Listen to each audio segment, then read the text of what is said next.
नमस्कार, मैं गौरव जोशी श्रीमती मोहिनी देवी Tapadia girls college Jaswantgarh के इस यूट्यूब चैनल पर आपका स्वागत करता हूं। हम पढ़ रहे हैं व्यवसाय एवं पेशे से आय। आज हम बात करेंगे कुछ व्ययों के संबंध में जो छूट दी जाती है उनके बारे में।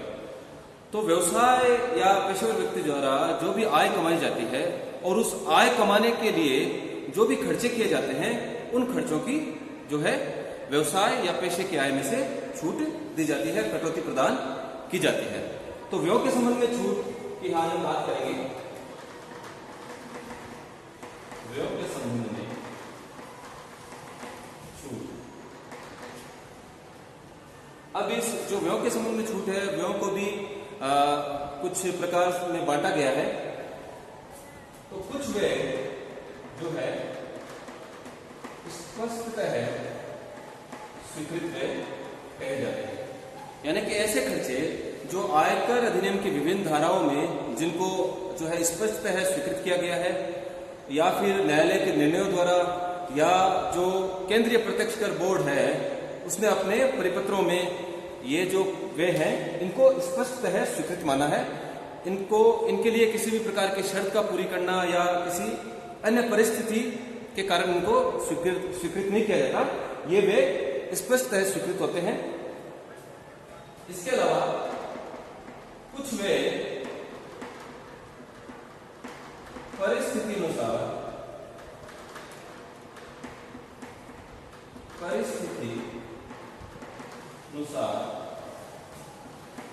स्वीकृत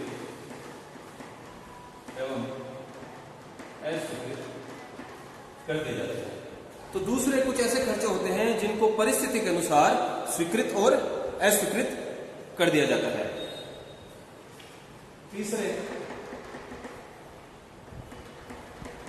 व्ययों की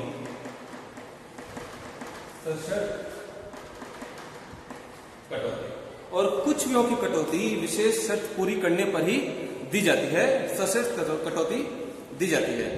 जैसे मान लीजिए कि कुछ खर्चे हैं जिनकी कटौती कुछ किस्तों में दी जाती है, या फिर जो कुछ व्यय हैं उनकी कटौती अगर चेक द्वारा भुगतान किया जाए या डायरेक्ट बैंक में इन व्ययों का भुगतान किया जाए तभी उनकी कटौती दी जाती है। या कुछ खर्चे ऐसे होते हैं जिन खर्चों को जो है इनकम टैक्स रिटर्न भरने से पहले उन खर्चों का जो है भुगतान कर दिया जाना चाहिए, तभी उनकी कटौती दी जाती है। तो जिन खर्चों की कटौती दी जाती है वो कुछ खर्चे ऐसे खर्चे 3 श्रेणियों में बांटे जा सकते हैं। स्पष्टतः स्वीकृत व्यय जिनको एक्सप्रेसली बिना किसी शर्त के स्वीकृत कर लिया जाता है। दूसरे परिस्थिति के अनुसार देखा जाता है, परिस्थिति देखी जाती है कि तो परिस्थिति अनुसार उनको स्वीकृत और अस्वीकृत कर दिया जाता है। और तीसरे खर्चे ऐसे हैं जिनको किसी शर्त के पूरा करने पर ही कटौती दी जाती है। चौथा है स्पष्टतः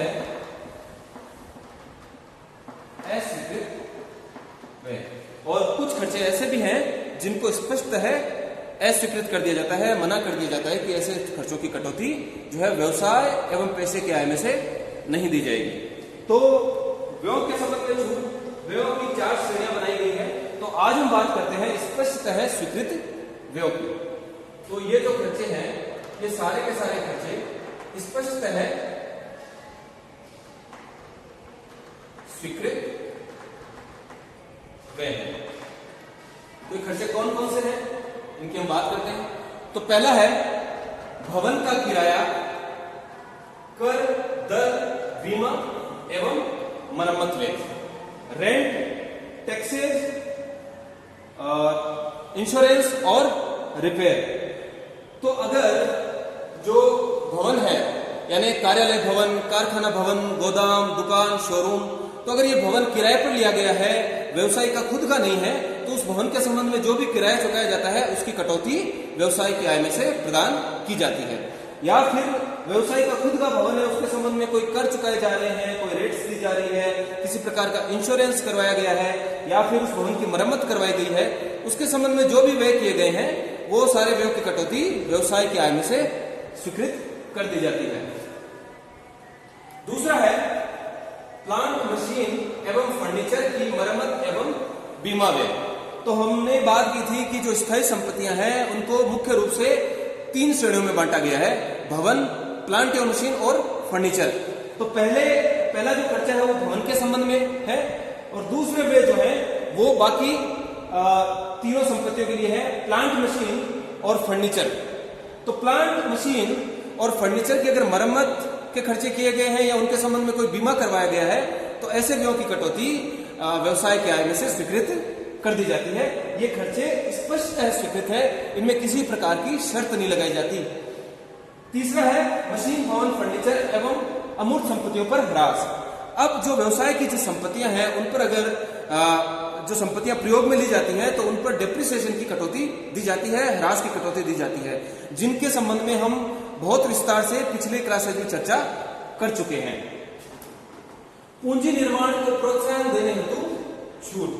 तो कुछ करदाता ऐसे हैं जिनको अगर किसी प्रकार का वो पूंजी निर्माण करते हैं, यानी कि वो कोई राशि जमा करवाते हैं किसी योजना में, तो उनको जो है ऐसे व्ययों की कटौती दी जाती है। तो पूंजी निर्माण को प्रोत्साहन देने हेतु, तो इसमें हमने जब हम पढ़ रहे थे संपत्तियों पर ह्रास एवं प्रावधान का जब चैप्टर पढ़ रहे थे तो उसमें हमने बात की थी कि अगर कोई करदाता चाय, कॉफी, रबड़ आदि के उत्पादन और प्रक्रियांकन में लगा हुआ है और वो उस करदाता द्वारा अगर नाबार्ड में अगर कोई राशि जमा करवाई जाती है, या जो चाय बोर्ड है, कॉफी बोर्ड है और रबड़ बोर्ड, करदाता जो चाय, कॉफी, रबड़ आदि के उत्पादन या प्रक्रियांकन में लगा हुआ है और वो नाबार्ड में कोई राशि जमा करवाता है, या फिर चाय बोर्ड, कॉफी बोर्ड या रबड़ बोर्ड की किसी योजना अनुसार कोई बैंक में खाता खुलवाकर कोई राशि जमा करवाता है, तो उसको जो है ऐसी राशि जमा करवाने पर कटौती दी जाती है। और वो कटौती क्या है? जो कुल जो राशि जमा करवाई है, कुल जमा राशि या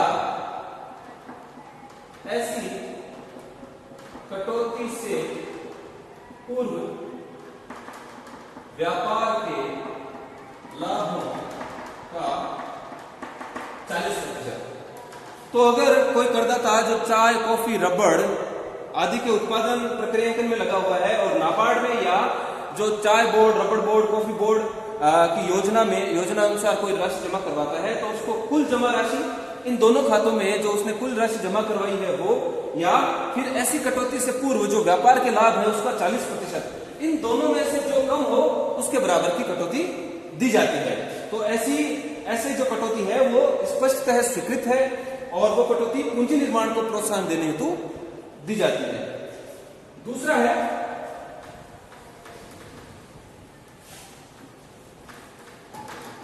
पूंजी निर्माण को प्रोत्साहन देने में, दूसरा है भूमि पुनर्स्थापना फंड या निधि। कोई करदाता जो पेट्रोलियम अथवा गैस या फिर दोनों के उत्पादन और विकास कार्य में लगा हुआ है और वो जो है भूमि पुनर्स्थापना के लिए, साइट रेस्टोरेशन के लिए कोई राशि एसबीआई में, स्टेट बैंक ऑफ इंडिया में खाता खुलवाकर कोई जमा करवाता है, तो उसको उस जमा करवाई गई राशि के संबंध में जो है छूट दी जाती है उसके व्यवसाय की आय में से। उस छूट की राशि के लिए क्या प्रावधान है कि जमा राशि जो उसने एसबीआई के खाते में राशि जमा करवाई है या फिर उसके व्यापार के लाभों का 20%, इन दोनों में से जो उसने भूमि पुनर्स्थापना के लिए जो राशि जमा करवाई है या फिर उसके व्यापार के लाभों का 20%, इन दोनों में से जो राशि कम होती है वो राशि छूट के रूप में स्वीकार कर ली जाती है। तो पूंजी निर्माण को प्रोत्साहन करने के लिए इस प्रकार की जो है कटौती स्वीकृत की जाती है। आगे है कच्चे एवं निर्मित माल का बीमा प्रीमियम। जो भी कच्चा माल व्यवसाय में रखा हुआ है और जो निर्मित माल है वो भी जो है भंडार गृह में, स्टोर में रखा हुआ है, उसके संबंध में अगर कोई बीमा करवा रखा है व्यवसाय ने और बीमा के संबंध में अगर कोई प्रीमियम का भुगतान किया है तो उस प्रीमियम की राशि की कटौती व्यवसाय के आय में से स्वीकृत की जाती है। कर्मचारियों का स्वास्थ्य बीमा प्रीमियम, व्यवसायी ने, करदाता ने अपने कर्मचारियों का स्वास्थ्य बीमा प्रीमियम ले रखा है, हेल्थ इंश्योरेंस पॉलिसी ले रखी है, और इस हेल्थ इंश्योरेंस पॉलिसी के लिए अगर कोई प्रीमियम की राशि जमा करवाता है तो इस प्रीमियम की राशि की कटौती व्यवसाय की आय में से प्रदान की जाती है। ब्याज, इंटरेस्ट, अगर व्यवसाय के संबंध में, अगर व्यवसाय के लिए कोई राशि उधार ली है और उस उधार राशि पर अगर ब्याज का भुगतान किया गया है तो ऐसे ब्याज की कटौती व्यवसाय की आय में से प्रदान की जाती है। ये जो राशि जो उधार ली है, जो ऋण लिया है, ये किसी संपत्ति के क्रय करने के लिए भी लिया जा सकता है। तो जब तक उस संपत्ति का प्रयोग व्यवसाय में शुरू नहीं कर दिया जाता, उस संपत्ति के प्रयोग करने से पहले तक का जो भी ब्याज होता है वो पूंजीगत ब्याज कहलाता है, और उस ब्याज को उस संपत्ति की लागत में जोड़ा जाता है, न कि उसको व्यवसाय की आय में से जो है खर्चों के रूप में कटौती दी जाती है। लेकिन संपत्ति का प्रयोग करने के बाद, संपत्ति का प्रयोग शुरू करने के बाद जो भी उस संपत्ति के संबंध में जो ऋण लिया गया है और उस ऋण पर जो ब्याज का भुगतान किया गया है, ऐसे ब्याज का भुगतान आयगत व्यय कहलाता है, और ऐसे ब्याज की कटौती फिर व्यवसाय के आय में से प्रदान की जाती है। लेकिन संपत्ति का व्यवसाय में प्रयोग करने से पहले जो संपत्ति के संबंध में जो ऋण लिया गया है उस पर जो ब्याज की राशि का भुगतान किया गया है, ऐसी ब्याज की राशि पूंजीगत व्यय माना जाएगा और संपत्ति की लागत में जोड़ा जाएगा, न कि उसको व्यवसाय की आय में से घटाया जाएगा। अशुद्ध ऋण या डूबत ऋण, देखिए जो ऋण है, डूबत ऋण वो दो प्रकार से हो सकता है। एक तो देनदार है जिनको उधार माल बेचा गया है, उनसे कोई राशि प्राप्त नहीं हो, और दूसरे प्रकार का ऋण हो सकता है कोई रकम किसी को उधार दी गई, रकम उधार दी गई। अगर व्यवसाय के पास प्रचुर मात्रा में पूंजी है तो व्यवसाय क्या कर सकता है कि किसी दूसरी संस्था को या किसी अन्य व्यवसायी को रकम उधार दे सकता है। तो दो प्रकार से डूबत ऋण हो सकता है, या तो देनदारों से राशि नहीं प्राप्त हुई है, या फिर किसी को रकम उधार दी गई है, उससे जो है ऋण की राशि की वसूली नहीं हो पाई है। तो देनदारों का संबंध यह है कि देनदार वास्तविक होने चाहिए, जो है फेक या कोई नकली देनदार दिखाकर ऐसी छूट की प्राप्ति नहीं की जानी चाहिए, देनदार वास्तविक होने चाहिए। और जो देनदार है, देनदार के संबंध में जो है दो स्थितियां पैदा हो सकती हैं। एक तो है क्रय किया गया व्यवसाय, एक तो क्रय किए गए व्यवसाय के देनदार, दूसरा उत्तराधिकार में मिला व्यवसाय।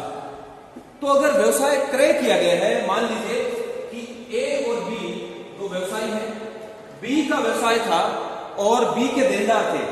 अब बी ने अपना व्यवसाय ए को बेच दिया, ये व्यवसाय ए द्वारा क्रय कर लिया गया, और जो बी के देनदार थे उन देनदारों के संबंध में अगर एक को डूबत ऋण हो जाता है, उन देनदारों से अगर एक को वसूली नहीं हो पाती है, तो ऐसे डूबत ऋण के संबंध में कटौती स्वीकृत नहीं की जाएगी, क्योंकि इन देनदारों से जो आय प्राप्त हुई थी, जो बिक्री हुई थी, उस बिक्री पर टैक्स को बी ने चुका दिया है। तो ऐसे देनदारों का जो डूबत ऋण है उसकी कटौती केवल बी को ही मिल सकती थी। लेकिन अब जब व्यवसाय ए ने क्रय कर लिया है और ए अगर उन देनदारों के संबंध में डूबत ऋण की कटौती लेना चाहता है तो ए को ऐसी कटौती नहीं मिलेगी। यानी सारांश में ये बात है कि अगर क्रय किया गया व्यवसाय है तो क्रय किए गए व्यवसाय के संबंध में डूबत ऋण की कटौती नहीं दी जाती। दूसरा है उत्तराधिकार में मिला व्यवसाय। अब ये इसी स्थिति को देखते हैं कि बी, मान लीजिए बी ए का पिता है और बी से कोई व्यापार ए को उत्तराधिकार में प्राप्त हुआ है। अब अगर बी के देनदारों के संबंध में, जो देनदार बी के थे उन देनदारों के संबंध में अगर ए को कोई डूबत ऋण होता है, ऐसे डूबत ऋण की कटौती ए को स्वीकृत कर दी जाएगी। यानी उत्तराधिकार में अगर कोई व्यवसाय मिला है और देनदारों से कोई डूबत ऋण हो रहा है तो उत्तराधिकार में मिले व्यवसाय के संबंध में डूबत ऋण की कटौती दे दी जाती है, लेकिन क्रय किए गए व्यवसाय के संबंध में देनदारों के डूबत ऋण की कटौती नहीं दी जाती। अब बात करते हैं रकम उधार दी गई हो। अब अगर रकम उधार दी गई हो तो इस पर दो तरह की राशि बनती है, एक तो ऋण और दूसरा ब्याज की राशि। तो ऋण की राशि अगर डूब जाती है, तो ऋण की राशि अगर डूबती है तो उस डूबत ऋण के संबंध में कटौती कब दी जाएगी कि ऐसा ऋण व्यवसाय की पुस्तकों में दिखाया हुआ होना चाहिए, उसकी बैलेंस शीट द्वारा ऐसा ऋण प्रदर्शित होना चाहिए, तभी ऋण के संबंध में डूबत ऋण की कटौती दी जाती है। और बात रही ब्याज की, तो जो ये उधार दी गई रकम पर जो ब्याज प्राप्त हो रहा है, तो उस ब्याज को देय आधार पर जो है पुस्तकों में शामिल कर लेना चाहिए, लाभ हानि खाते में दिखाया जाना चाहिए। तो अगर देय आधार पर ऐसे ब्याज को दिखा दिया गया है और फिर अगर ऐसा ब्याज प्राप्त नहीं होता, तो ऐसी स्थिति में जो है इस ब्याज की वसूली नहीं होने पर डूबत ऋण की कटौती दे दी जाती है व्यवसाय के आयों में से। बैंक नगद लेन देन कर, बैंकिंग कैश ट्रांजैक्शन टैक्स। तो अगर इस प्रकार का कोई टैक्स लगाया जाता है बैंक द्वारा, तो ऐसे व्यय की कटौती व्यवसाय की आय में से प्रदान कर दी जाती है। प्रतिभूति लेन देन कर, तो जो सिक्योरिटीज है, जो अंश है, अगर उनका कोई लेन देन किया जाता है, उनका ट्रांजैक्शन किया जाता है और उसके संबंध में अगर कोई टैक्स लगा दिया जाता है सिक्योरिटीज ट्रांजैक्शन टैक्स के नाम से, तो ऐसे टैक्स की कटौती व्यवसाय की आय में से प्रदान की जाती है। वस्तु लेन देन कर, सिक्योरिटीज के अलावा अंशों के अलावा अगर किसी प्रकार की वस्तुओं का लेन देन किया जाता है, कोमोडिटी का लेन देन किया जाता है और कोमोडिटी ट्रांजैक्शन टैक्स के नाम से कोई टैक्स चुकाया जाता है, तो ऐसे टैक्स की कटौती, ऐसे व्ययों की कटौती व्यवसाय के आय में से प्रदान कर दी जाती है। प्रारंभिक व्ययों की कटौती, व्यवसाय को प्रारंभ करने से पहले जो खर्चे किए गए हैं उनको प्रारंभिक व्यय कहा जाता है। किसी व्यवसाय को प्रारंभ करने से पहले कई प्रकार के कानूनी व्यय करने पड़ते हैं और व्यवसाय को प्रारंभ करने से पहले जो प्रोजेक्ट है, जो व्यवसाय प्रारंभ किया जा रहा है, उस प्रोजेक्ट के संबंध में, उस परियोजना के संबंध में भी कुछ व्यय किए जाते हैं। इसी प्रकार व्यवसाय प्रारंभ करने से पहले मार्केट की रिसर्च के लिए कुछ प्रोफेशनल्स को, कुछ पेशेवर व्यक्तियों को मार्केट रिसर्च के संबंध में कुछ भुगतान किया जाता है, तो ये भी प्रारंभिक व्यय कहलाता है। इसके अलावा अगर अंशों का निर्गमन किया जा रहा है तो अंश के आवेदन पत्र छपवाने हैं, जो अभिगोपक है उनको दलाली दी जाएगी, कमीशन दिया जाएगा और जो अंश निर्गमन के लिए जो प्रविवरण है, जो प्रोस्पेक्टस है, वो छपवाने के खर्चे, विज्ञापन के खर्चे। तो इस प्रकार के व्यवसाय प्रारंभ करने से पूर्व के जो भी खर्चे हैं वो प्रारंभिक खर्चे कहलाते हैं और इन प्रारंभिक व्ययों की कटौती जो है व्यवसाय की आय में से दी जाती है। लेकिन ऐसे प्रारंभिक व्ययों के संबंध में कटौती 5 किस्तों में दी जाती है, 5 समान किस्तों में दी जाती है। जिस गत वर्ष में ऐसे प्रारंभिक व्यय किए गए हैं उस गत वर्ष से प्रारंभ करके 5 वर्षों तक समान रूप से प्रारंभिक व्ययों की कटौती प्रदान की जाती है। मान लीजिए प्रारंभिक व्यय 50,000 की है, तो इस 50,000 की कटौती 10,000 रुपए करके प्रत्येक वर्ष दी जाएगी 5 वर्षों तक, 5 समान किस्तों में। प्रारंभिक व्ययों की ऊपरी सीमा भी है, अधिकतम सीमा भी है। तो प्रारंभिक व्ययों के संबंध में अगर जो कोई प्रोजेक्ट चलाया जा रहा है तो उस परियोजना की लागत का 5% ही अधिकतम जो है प्रारंभिक व्ययों के रूप में स्वीकृत किया जा सकता है।